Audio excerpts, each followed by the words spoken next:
A warm welcome to everyone taking time out of their day to join me for Tuesday Tips with Taylor. Here at Always Best Care, we strive to provide quality care for our clients in the same way we provide care for a loved one. Grief. We've all experienced grief in some way, shape, or form, and we all deal with that grief in different ways. Losing a loved one is never easy, and grief is a natural response, but you should also keep in mind that loss can trigger depression, which can be debilitating for many if it's not handled properly. Grief and depression are similar, but some of the key differences to be aware of are that grief tends to come in waves and will decrease in intensity over time. Depression is much more persistent. Grief focuses on the loss of someone or something. Depression may not always have an identifiable cause right away. In some cases, you may have to dig deeper to figure out what is triggering that depression. And grief may trigger feelings of loneliness, but depression often comes with feelings of despair and worthlessness. Recognizing the difference between grief and depression allows someone to seek help sooner before their mental health becomes too compromised. Every year on August 30th, National Grief Awareness Day occurs and is made to raise awareness of different ways that people can cope with grief, with the biggest strategy being talking to your friends or your family or professional counselors to talk through that grief. Unfortunately, as we grow older, grief becomes more common with the passing of friends, family, and partners. There's 5 stages of grief: denial, anger, bargaining, depression, and then lastly, acceptance.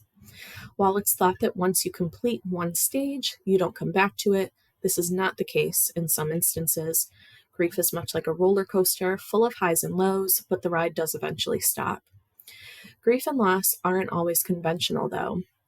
For families who have a loved one living with dementia, grief and loss can be experienced before their loved one even passes.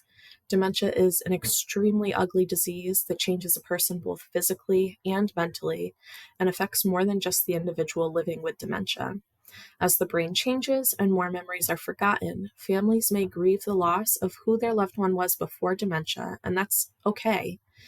Support groups can be a great place to start because it allows for a safe and open space with other family members who may be going through the same feelings of grief and loss. For support groups specific to grief, you can visit ct.gov/cthelps and select the link Support Groups for Families.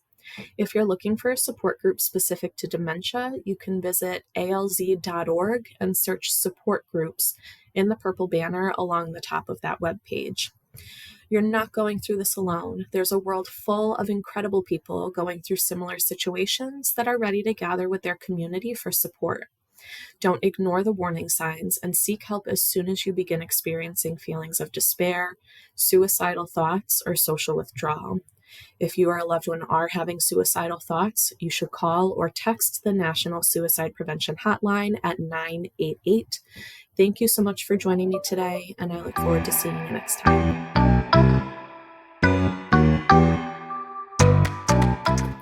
Interested in learning more about our in-home care options or assisted living selection services? Give us a call at 860-533-9343. You can also find us on social media on Facebook, Instagram, and YouTube, or you can visit our website at www.abccentralct.com.